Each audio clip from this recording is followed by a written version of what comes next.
Je suis Marie-Pierre Gagnon, professeure à la Faculté des sciences infirmières à l'Université Laval. Je suis également chercheure régulière au Centre de recherche Vitam en santé durable. Alors moi, je m'intéresse aux technologies numériques dans le domaine de la santé et particulièrement à leur intégration dans les pratiques des professionnels de la santé, mais aussi pour mieux servir les patients et les citoyens. Donc, toute la question de l'innovation en santé, les technologies de télésanté, par exemple, les dossiers santé électronique, les applications mobiles, c'est l'ensemble de technologies là, qui m'intéressent.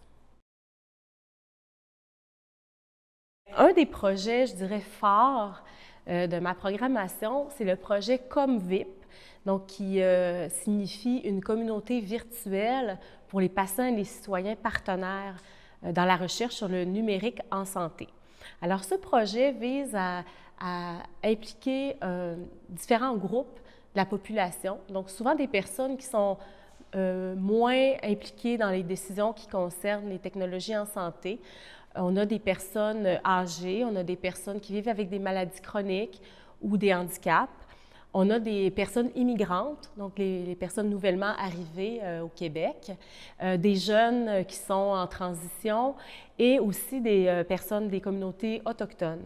Donc, cette communauté virtuelle fait en sorte que les personnes vont pouvoir donner leur opinion, exprimer leurs besoins par rapport à des technologies numériques en santé. Si on prend par exemple des services aux citoyens sur Internet qui sont parfois difficiles d'accès pour ces personnes. Je prends l'exemple de la prise de rendez-vous pour la vaccination COVID, c'est un exemple récent, mais ce serait une façon de voir comment adapter les technologies qui se dirigent aux citoyens pour que ce soit plus facile pour eux de s'approprier des technologies puis de pouvoir avoir les services. Donc, si on prend les nouveaux arrivants au Québec, les services de santé, les services sociaux, c'est un peu compliqué à comprendre.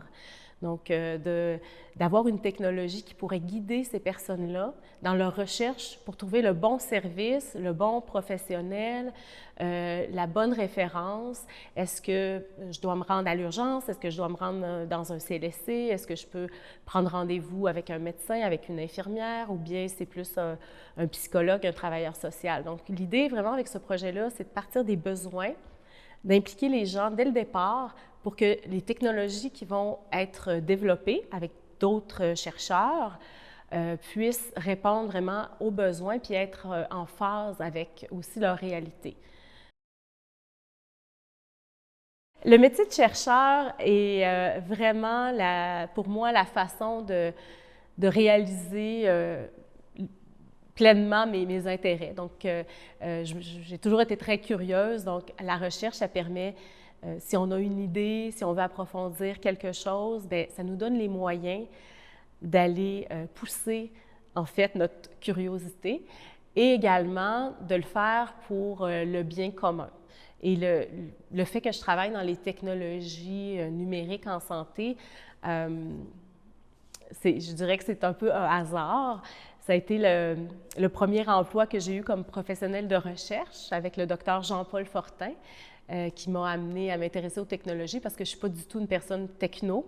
Mais avec ce premier contact-là, j'ai vu en fait vraiment l'énorme potentiel que la santé ne pouvait plus ignorer l'importance des technologies numériques. Et puis on l'a vu au fil des années, ça a pris de plus en plus d'ampleur.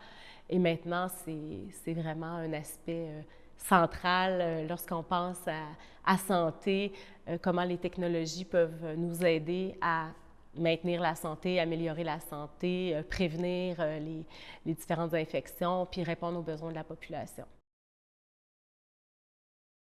Vitam, pour moi, c'est vraiment un carrefour de différentes expertises et aussi c'est une recherche qui est près des citoyens, qui est près de la population, des patients.